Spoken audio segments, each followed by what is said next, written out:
Hello, and welcome back to the Camera Rolling Podcast. I'm your host, Ronnie, and today is Season 2, Episode 7.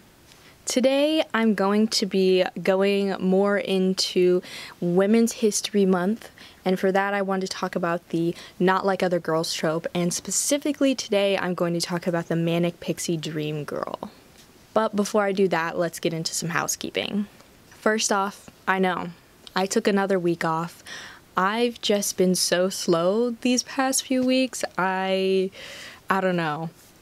I was hoping to get a little more done in my free time, but I've just been so depressed lately. I just haven't been able to watch any movies or really get in the headspace of writing about movies specifically. And especially, movies about love always have me feeling some type of way, so this week's movie, I really had to be in the right headspace to sit and write about it. Plus, it's hard for me to keep up with some of the episodes because I actually don't write my episodes very far in advance. I usually will have ideas maybe a month in advance, but I don't have it written until about the week of. So it gets kind of hectic when sometimes I write an episode and film it and edit it all in one day.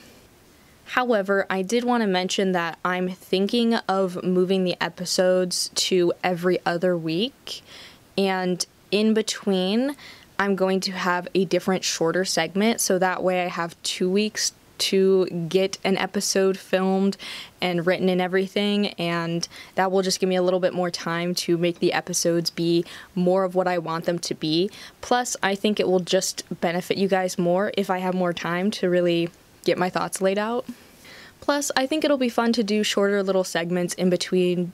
I'm not sure what they'll be yet, but when I have that figured out, I will let you know. Next, of course, is my recent watches. The first movie I watched was Man-Eater. It's a stupid shark movie and I hated it. I don't know how else to describe it, but it was bad. I generally don't like shark movies because I think they're really poor representations of sharks. But I have plans to talk more about sharks and shark movies in the future, so I'll save more of my opinions for then. More or less, it's a 2022 film. People are on vacation and they get trapped on an island where a man-eating shark is circling them. It's actually really surprisingly boring and not much really happens. There's a lot of footage that's just slow motion partying with pop music overlaid, and it just gets tired really fast. So I wasn't invested in any of the characters. I didn't really like any of the characters. And overall, the shark scenes were very poorly done. So it was bad overall. However, the second movie this week was called Watcher, and it's another 2022 film.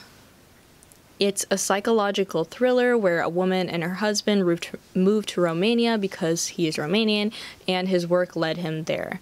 But with her not working yet at home, she's noticed a man in the building across the street has been watching them. And her sense of fear and paranoia mount as she learns there's a serial killer on the loose, so she immediately suspects it's the man who's been watching them. Of course, her husband doesn't believe her, but as the audience, we follow her very closely, so it's easy to identify with her growing fear as she knows she's being watched. I think my favorite part about this movie is that they speak Romanian frequently, but don't use subtitles, which both keeps the audience out of the loop in the same way as our main character, Julia, but I think it also alludes to the isolation and insecurity that one feels when they're alone in a foreign country. And it also adds to the growing distance between her and her husband as he continuously doesn't help translate things or conversations that she's an active participant or a subject in. There are multiple times throughout the movie where he is having a conversation with coworkers or friends, and she actually comes up in the conversation, or they're talking about something sort of in regards to her, and she has no idea what's going on. Not only that, but I was very satisfied that this wasn't a she's exaggerating or there's a twist that explains it all type of ending. So, spoiler, but Julia is fully right that the man across the street is stalking her and wants her dead. He's also the serial killer on the loose. By the end, all I took away from this was believe women, because trust me, they know. And unfortunately, there's too many men out there who also know that other people don't believe women, and they take advantage of that. So it's just unfortunate, but it's just like, it was very satisfying by the end to have it end so nicely. If my girl said it happened, it happened. Okay, let's jump into today's topic. Like I said before, since it's Women's History Month, I sort of want to be talking about women's history and talking in regard to just women's issues in general, and one of them specifically comes up a lot in film, especially film these days, and it's this not like other girls trope. And of course, as I'm into adulthood now, I realize that almost every teenage girl probably goes through a not like other girls phase. But when you get closer to your late teens and early 20s, you may encounter the Manic Pixie Dream Girl trope. Whether it be through movies or through your own personal experience, you're probably familiar with what that is. If you're familiar with the not like other girls trope, you know that it's generally rooted in misogyny and can be when a girl views herself as not like other girls, it's internalized misogyny. And I think that a lot of these tropes about women in regards to them not being like each other, being stereotypical, etc., comes from the fact that men have traditionally been the main characters of the industry, so their point of view is generally the one that has pioneered what we know to be film. So their view of women is ultimately considered the view of women, and it helped influence this sort of perspective. And I think this plays into a lot of film analysis in the sense that we need to look at who in particular is behind the films that we watch. It specifically influences how those films were created and also how they can be viewed through that same lens. And not only the directors, but the writers too. They play a large role in how the story is told, and like with Twilight, while the perspective is from a woman, we have to take into account the author's background and intentions. Stephenie Meyer is known to be an active member of the LDS Church, and that greatly affects her perspective when it comes to romance and love. She also cited Shakespeare, i.e., the writer of Romeo and Juliet, the greatest tragedy in like forever, okay? Inspired the Twilight Saga, inspired that romance. Needless to say, just because something is written by a woman doesn't mean there can't be internalized misogyny that makes its way to the forefront. So, when we talk about the Manic Pixie Dream Girl, we have to talk about who's writing it and what perspective they're writing it from. So today, I wanted to sort of talk about 500 Days of Summer, because I think we can all agree that summer sort of fits within the category of being a Manic Pixie Dream Girl, while also being a counterexample of that. Part of the reason I think that Summer is written as a Manic Pixie Dream Girl is because the film was written by men. And I think this movie is interesting in the sense that we get to see the Manic Pixie Dream Girl trope specifically from a man's perspective, as in it's told from a man's perspective. And what I mean by this is that, yes, while there are other movies that have a Manic Pixie Dream Girl that were written by men, I'm saying that this one is specifically from a man's point of view because the whole movie is coming from Tom's point of view. Whereas in some other movies, it's more of a third person or omniscient perspective where she just kind of exists as the Manic Pixie Dream Girl, but she isn't necessarily seen through the eyes of the male character. But first, I want to unpack what a Manic Pixie Dream Girl actually is. So, a Manic Pixie Dream Girl was defined by Nathan Rabin, or Rabin, I'm not sure. I'm going to say Rabin because that just makes the most sense to me. But he described it in 2007 when he published an essay about the film Elizabethtown starring Kirsten Dunst. But in that, he described her as that she exists solely in the fevered imaginations of sensitive writer-directors to teach broodingly soulful young men to embrace life and its infinite mysteries and adventures. And part of what I think makes this definition so interesting is that it points out how the focus of the woman's role is purely for the growth of the man in the scenario. It's very much a critique of the character type, yet I think a lot of people don't understand why the portrayal of this character is actually harmful, sort of in the same way that a lot of people don't realize that having a black character who speaks wise words is not necessarily a good character to have, because the trope is specifically in the magical Negro and it doesn't leave that person or that character any more dynamic than it was 100 years ago. If you hear purring, it's this little guy. Part of the problem with the trope is the trope itself. I think 500 Days of Summer properly tackles the idea in the sense that I think the director, Mark Webb, understands that Tom's perspective is not the only perspective happening when it comes to the relationship. If you've seen the movie, you know that it cuts between the beginnings of their relationship and the end result of them breaking up. And while the story is mainly told from Tom's perspective, and we don't get much insight into Summer's world and her feelings, it's easy to see how the people in Tom's life have the outside knowledge to put into perspective that Tom doesn't seem to see Summer as a whole person. Many times, he chooses only to see her as the perfect woman, or, when she's not, that she's evil.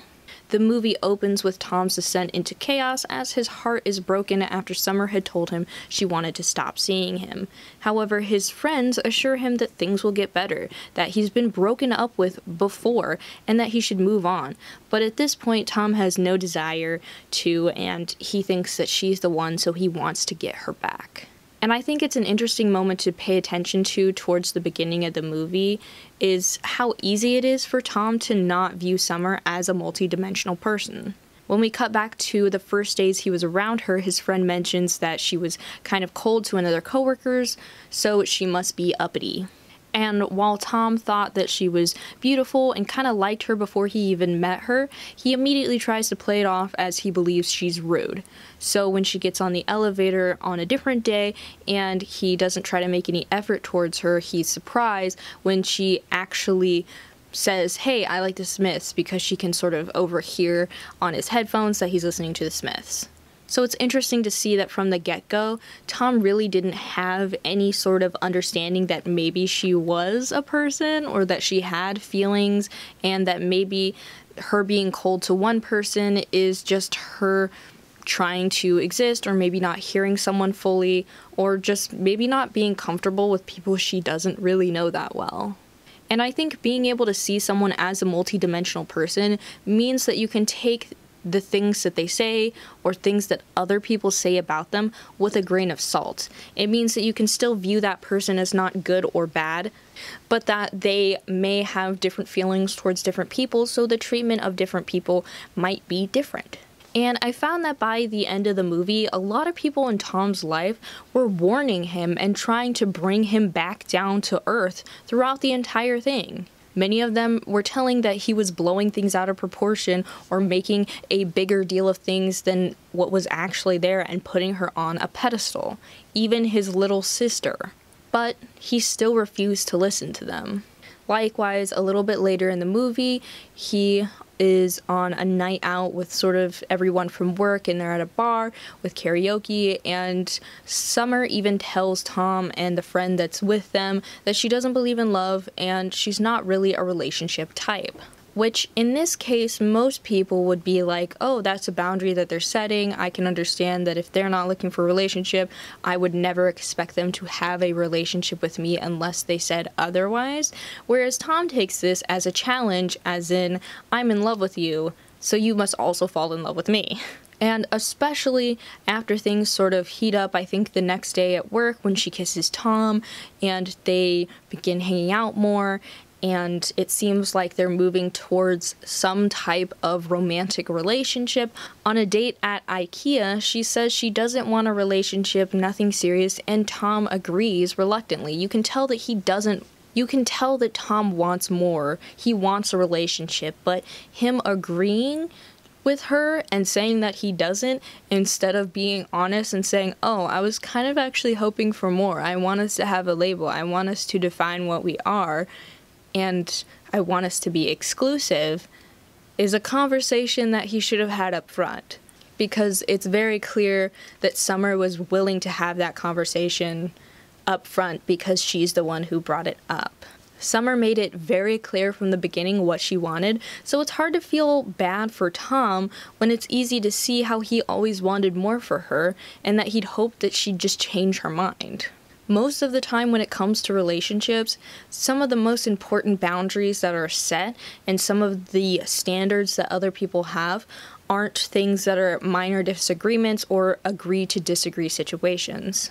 When it comes to things like defining the relationship and exclusivity, or if you want to get married in the future, if you want to have kids, where you want to live, those are all things that could easily turn your relationship into not a relationship, because most of the time, unless someone says, I'm willing to change my mind, you probably aren't going to get them to change their mind. If they don't want kids, don't ask them to have kids. Part of my disdain for the Manic Pixie Dream Girl trope is that because the girl isn't supposed to have any dimension, so when a girl does set boundaries, have mental health issues, or expresses something outside of the ideas the man has for her, she's considered difficult. Like Nathan Rabin described, she is there to teach him a lesson, and much of that has to do with him getting out of his shell and realizing things about himself that he didn't realize before. And normally when you see these stories, they're not generally written by men who were star athlete or male model material. They're usually written by academic nerdy types who were generally overlooked by popular girls in high school. So by her being unapologetically herself, but also similarly outcast the way he is, she's able to connect with him on a deeper level and make him feel comfortable enough to express himself, the way that anyone would feel if someone came into their life and, could get on their level. Unfortunately, they don't realize that whether a girl fits into a stereotype or not, she's still a person with thoughts and feelings and quirks and flaws. The ideal girl for these men is still feminine and beautiful, but maybe doesn't flaunt it or isn't openly aware of it. They're women who like alternative things instead of listening to Taylor Swift, pop music, or watching Real Housewives. They generally listen to indie bands and watch obscure French movies, but they're also into things that he likes, like a book or a movie or a sport or a hobby that he likes. They also tend to share some internalized misogyny in that they also share some judgments of other women who do conform to society's expectations. You can see throughout the movie that Summer is into the same music, doesn't really understand art, but he doesn't either, so it's cool and quirky that they would just rather see a movie, and that she supports his dream of architecture, and she really brings that out in him, wanting to know more why he hasn't followed his dreams. But she also just doesn't have a contemporary hairstyle or wardrobe, and her apartment's decorated with cute little things that maybe somebody else might not have decorated their apartment with. Like, you can see how this person is sort of contributing to the not like other girls trope, even though those are all things that a girl could technically like and she'd still be a girl. And it's really troubling to think that his view of her is so limited before she was married. When they were together, she was just this angel, but after she broke up with him, she was evil. He hates her. He only has this black or white thinking when it comes to who she is, because she's either the idealized version or she's nothing. And I think it's interesting when Tom is venting to another woman that he ends up being on a date with that he was kind of reluctant about, but he's talking to her about his experience with Summer. He's talking about, how much he hates her and how awful she is and like why things didn't work out. And the woman mentions how he said that Summer said from the beginning she didn't want a relationship.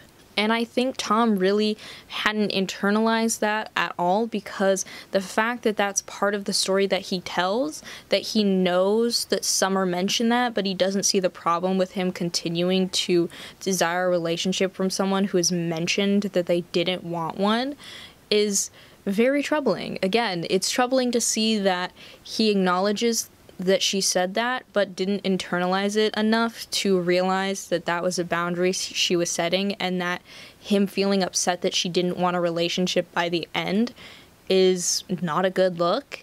It makes him look stupid and really selfish. It's weird to me that Tom doesn't recognize how problematic it is that he hurt himself by expecting something from Summer that she told him she was never going to give him. She didn't play with his emotions by promising any part of herself that she wasn't willing to give. It also kind of reminds me of how there's a lot of am I the a-hole posts on Reddit, and how a lot of them will be men saying that their partner is upset with them over something that they did, and they'll explain the whole situation, and in the process of explaining the whole situation, they almost tell on themselves that from an outside perspective, you can see how he's in the wrong and he didn't listen to what his partner was telling him, but he's so within himself, he's so, I guess, selfish that he doesn't recognize that he's told on himself, that he's already told the whole story. Because when you tell a story to somebody else, when you're telling a third party, they don't need to know all of the details. So most of the time when you tell a story to somebody else about something that has happened to you and you want to be the victim, you usually neglect to tell them parts of the story that would make you seem like you are more at fault than you want to. And I don't say this to say that you should manipulate people or that people are always manipulating other people, but I will say that, like, let's say you rear-ended someone, you may tell people the story, oh my gosh, this person cut me off and they stopped a little too short, like they slowed down and I rear-ended them.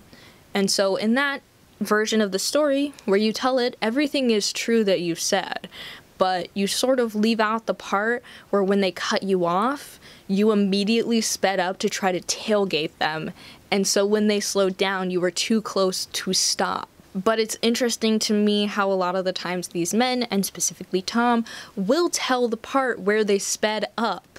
They'll tell the story as in, yeah, somebody cut me off, so I sped all the way up, so I was tailgating them, and then they slowed down and I crashed into them. And you'd think to yourself, well, you sped up, so you are a little bit at fault because you were tailgating them. So I do find that interesting in these situations where someone like Tom is telling the story, trying to play victim, trying to feel sorry for himself, but he still includes one of the main pieces of information that makes him less of a victim, which is that she told him her intentions and he didn't listen and he didn't follow through. And this sort of brings me to the next part of the Manic Pixie Dream Girl, which is her duality. Another part of the Manic Pixie Dream Girl that I think is interesting is specifically her duality, in that she has this childlike sense of wonder about things, but at the same time she's kind of alluring and sexy because she has this little mystery to her that she's much deeper than we know her to be. Like in the film, Summer sort of races Tom at different points, and they kind of like skip around and hold hands, and you know, they just kind of like have this little banter going, whereas they also at one point go to an adult shop and they find a DVD, they bring it back and they watch it, and then they try to replicate it, and it's just really funny because again there's this weird like duality that like, oh, she's like sort of childlike sometimes, but then like she loves her pancakes, but also at the same time like she watches adult films. And even later when she decides to show him her apartment for the first time, he feels really excited because again there's this mystery surrounding this girl who's so closed off to relationships that he's finally getting to see into her world for the first time. And you can tell that he feels this sense of accomplishment in being able to come so far as to see her apartment, her inner world. But all of these things don't make Summer that much different from any other woman. Most women are actually quite mysterious. Most women probably have a lot of trauma that they're holding on, which makes them a little standoffish in some aspects. And there's a lot of women who still love things from their childhood that seem sort of childish, like balloons or pink or whatever, but they're also still adults with adult urges. More often than not, I think that when we portray women as Manic Pixie Dream Girls, they often just become so childlike in their actions to the point that it seems they're more autistic coded than anything else. A grown woman who enjoys pancakes, stuffed toys on her bed, fashion that seems outdated or just not really contemporary, has a specific hairstyle she holds on to, or listens to an unpopular genre of music, but also seems to engage in sexual activity, has a clear understanding of what she wants and needs from a relationship or not a relationship, and is just very blunt and clear about it, but becomes sad by unlikely things, but otherwise remains calm or stoic in emotional conversations. All of those things sound like an adult woman with autism to me. I know because I am one. A lot of people don't realize that all these things don't necessarily make up someone who is not like other people or whatever. It just makes up a whole person. And for a lot of autistic people, these are the things that are more common in their lives than maybe other people's lives. And to put this into perspective, because while a lot of those things aren't necessarily symptoms of autism, the reason why these things particularly occur in autistic women or just autistic people in general has to do with the way or the reason behind it. And of course, liking pancakes isn't a symptom of autism, but the reason for liking pancakes and eating them every single day might be different because they're autistic. I want to say that most adult women probably like pancakes, but if you're an adult woman who likes pancakes and you're not autistic, you may like them because they're from your childhood and they taste good and they're a fun little breakfast. But if you're autistic, you may eat them every single day, not only because they remind you of your childhood and they're good and they're warm and they're a fun breakfast, but because they're easier to make. You can make them in bulk and heat them up throughout the week. It just makes life a little bit easier to be able to have something simple and the same and consistent throughout your life when the rest of the world really isn't that when you're autistic.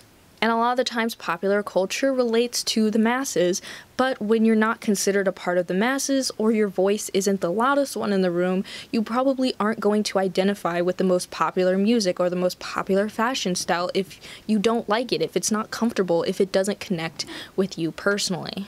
So you might find that the autistic people that you meet will have a different or not contemporary style of dress, or they may have the same hairstyle throughout their entire life, even if the hairstyle is considered outdated. They might like music from a different time period because it makes more sense to them, or the sentiment is more personal to them than what's being put on the radio today. It doesn't have anything to do with being a Manic Pixie dream girl or not like other girls or not fitting into the stereotype. It's just them trying to exist how they feel comfortable. And most of the time, they're not comfortable in what's going on in their current vicinity. I will say from my own personal experience that this type of trope is not just one that appeared from movies. I think the name of the trope in regards to movies is obviously pretty recent, as of 2007, but there's this inherent desire from the patriarchy for women to be everything for the world and nothing for themselves.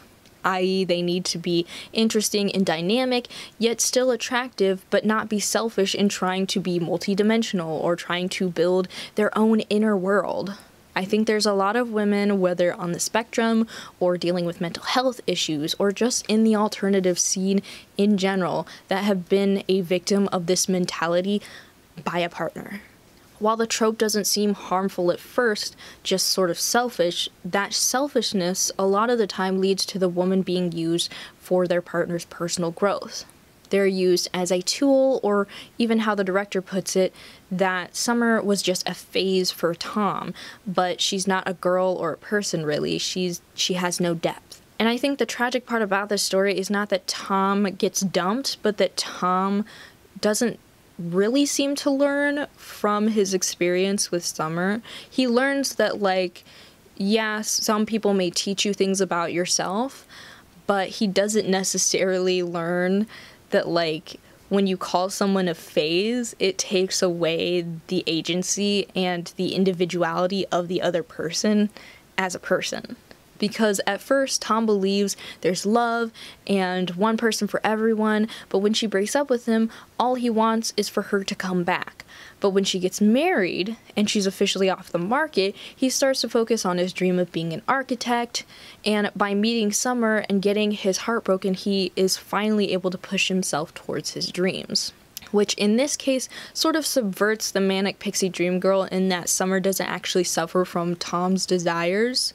And while he goes through his own personal turmoil, he doesn't really project his feelings onto her after they've broken up, so Summer's not super aware of his emotional standing afterwards. Like, she knows he's probably having a hard time, but he doesn't necessarily come after her trying to spew his feelings at her, which is a nice, like, refreshing moment that he sort of just hates her in secret, and I would much rather someone hate me in secret and talk smack about me behind my back than come at me with their emotions and be mad that I'm not the one dealing with their emotions.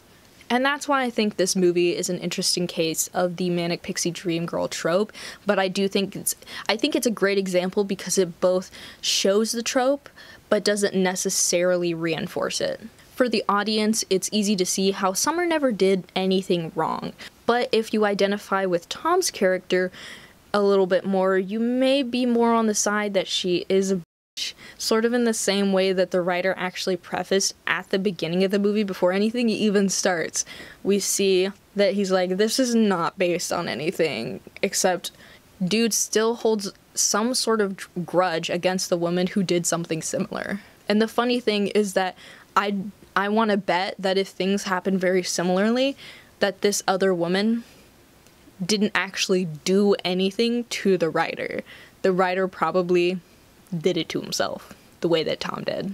So honestly, as someone who has personally experienced being the person who enters someone's life and gets to see parts of their inner world and help them get out of their shell only to be tossed aside because you're not the one, sucks. It is harmful to be put on a pedestal and to acknowledge that you're not perfect from the start and then have someone angry at you or blame you for not being perfect. It's frustrating to see someone learn and make mistakes and grow right in front of you and not be able to reap the benefits of them being a better person because of you. I think every relationship teaches you something about yourself and about the other person and just about the world in general. But it should never be a means to an end. It shouldn't be something you use as a therapy to try to grow or do some sort of inner work. I can assure you, you'll never be happy or feel whole if you have to use others to get where you're going. And unfortunately, this happens all the time with autistic women, specifically because we see the world so differently from our neurotypical counterparts. It leaves a lot of us feeling that we've connected with other people and feeling really excited about a connection, only to have that taken from us because we're not the one, or maybe we're just a little too different, or maybe they discover that we actually have depth and emotional problems and that autism is not just a fun little quirk, but an actual disability. So I guess in the future, I would hope that if someone writes a Manic Pixie Dream Girl, that they first let her be human and then decide if she's a Manic Pixie Dream Girl. Honestly, there's a lot that I could say about my personal experience with dating just different men who have essentially been like, you're not like other girls, to my face, and me being like, I don't really know what you're talking about, I'm just being myself because I was being myself, and then them using that as a chance to sort of explore and do something fun and not feel judged, which I'm glad that they feel that way, but I hate that they use that as a way to like become a better person. It's really not that fair to the other person to have a connection that's not real. And it's interesting because as I watch something like The Bachelor, you see it all the time where The Bachelor will look at every single girl and be like, I feel something's different about you. Like, you're so interesting, you're so alluring, you're so sweet, I feel so comfortable with you. And they say that about just about every girl. Probably because every girl is different. Have you thought of that? And I genuinely think that this comes from this sort of weird inner world that I essentially don't have access to, at least not very much access to, because I don't have the personal experience of growing up as a man. But at least from what I can tell, this is sort of a running idea amongst men that like women really don't exist outside of being whatever they are to men. So whether it be an object or someone to take care of them, etc. And so a lot of the times when they do find out that women have hobbies and interests and that they aren't just a stereotype, they do consider them to be not like other girls. And specifically the women who have more childlike interests or quirks to them, whether it be something that we view as childlike, like flapping your arms or jumping up and down when you're excited, or wearing the same color a lot, or eating a childlike food, or having stuffed animals, whatever it may be that is considered childish, is usually just something that autistic women have in their daily lives to help regulate what it's like to be a person, specifically an adult. So yeah, I think a lot of this idea really just comes from misogyny and the fact that men don't tend to view women, at least the patriarchal view of women tends to be that women don't have any other purpose than outside of how they can benefit men. And so I think this also lends to that in a really weird way, in that it acknowledges that these women are existing outside of sort of this male ideology, while also still existing within it, because a Manic Pixie Dream Girl is specifically used to help in character growth. So while I did sort of like 500 Days of Summer, I mean, I love Zooey Deschanel, and Joseph Gordon-Levitt is just like, he's so cute, he's just so fun, you know, I love him. But while I love, you know, the people in it, and I do love a good love story, especially one that doesn't end well, I was so frustrated by Tom at the end because I feel like he didn't learn. Even when the narrator sort of said he learned, I felt like he didn't. Either way, that's really all I have for you. Again, I could give you so many more opinions and so many more thoughts about it, but I will save that for another time. So I hope you guys enjoyed, and with that, keep watching movies, and I'll see you next time.